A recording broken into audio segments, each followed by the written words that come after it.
Konnichiwa Orawa Rafael this, and today I want to talk about this thing. You all know what this is. This is the Samsung Galaxy Note 3 and I've already done a review of it. But today I want to talk something else. Only want to talk about the cons of this thing, what it lags behind comparing to today's smartphones. So yeah, let's not waste time and let's get started. First of all, what we see here is this huge display. It's a 5.7-inch Super AMOLED display, and yeah, it's pretty crazy having this Super AMOLED display on a phone that costs only 25 bucks. And yeah, though this is a Super AMOLED display, it still lags behind. Today I was watching anime on this, and yeah, I was literally watching anime on this because I kind of love watching animes on phones. Yeah, you do watch anime on phones. Whatever. I was watching anime on this, and I also played the same anime on my Note 20, and both of them looked quite a bit different from each other, though they were the same animes and though they were both running the same scenes. Now this thing, though being an AMOLED display, does lag behind comparing to today's displays. Yeah, this thing gives out a bit different type of contrast, and yeah, the color output on this is also a bit different from today's display, and it kind of looks of kind of bit white, and yeah, it does not give that great of a output compared to today's AMOLED displays. And there you go, the AMOLED display. Whatever.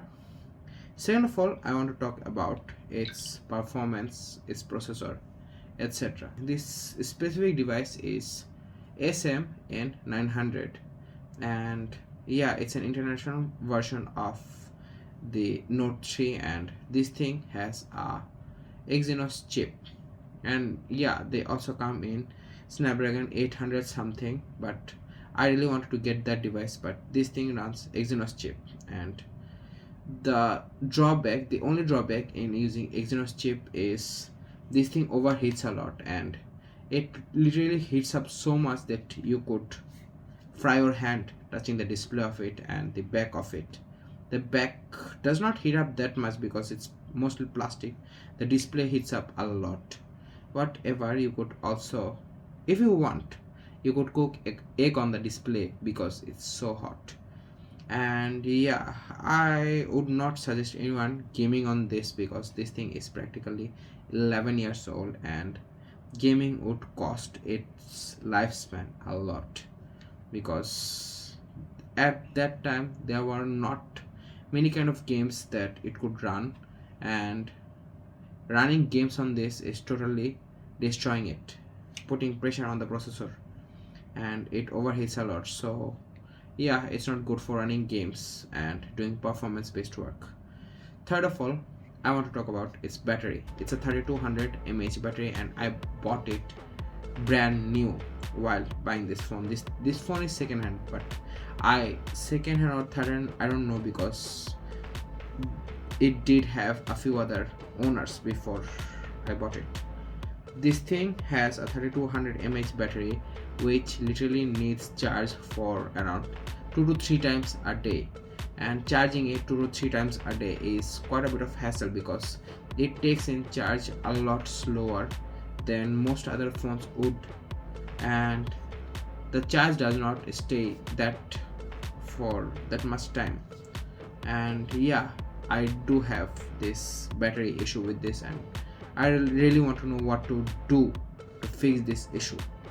So this is the thing. And what else can I say about this? Yeah, its camera. This is its rear camera, and this thing is a 13 megapixel sensor which could shoot 4K 30 fps, but comparing it to today's smartphones, it does not give out that much, because it literally looks like a video or a photo that was taken from an 11 years old device comparing to today's device. Other than that, everything works out on this. The S Pen is also workable.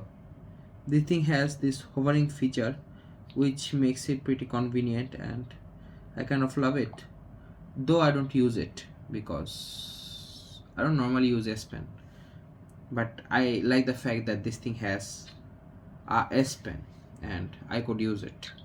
So this is the device, and this thing also has a pretty weird charging port which does have some issues of its own. Whenever I charge it, the charger does not hold on to the charging port properly and it easily comes off. So there is that issue also, and I haven't used the front camera. I want to try it out and show you all what it really looks like. Let's have a selfie with it, with the front camera. The front camera is 2 megapixel, so there you go. And there is the photo. There you go, the photo of it. And honestly, I don't like the front camera photo of it because first of all, it's a 2 megapixel sensor and it does not work pretty well. So I'd rather stick to the rear camera, but I still don't want to stick to the rear camera. Whatever. The back shell of it also is pretty much hassle. It's not the real thing. The previous owner put this thing on it and maybe he lost the real back shell of it, so he replaced it with it. This thing also used to have a leather cover type of a thing, but they removed it. So yeah, there you go, this device. This is a pretty crazy little device. It's pretty thin, it's pretty light, but it kind of makes the deal. One more thing I forgot to talk about. This thing, it's SIM card slot and SD card slot does not work, so it's pretty much useless in making calls or connecting extra storage on this. So yeah, I only have to stick with 32 GB of ROM, and there you go. Some people also told me to install custom ROM on this, but I really wanted to keep this as original as possible, so I think I'm not installing a custom ROM because I really want to keep it for the rest of my life, and it's a collector's device. So there you go, the Samsung Galaxy Note 3. And maybe that's all, folks. Kite kurite arigato. Peace. Signing off for now.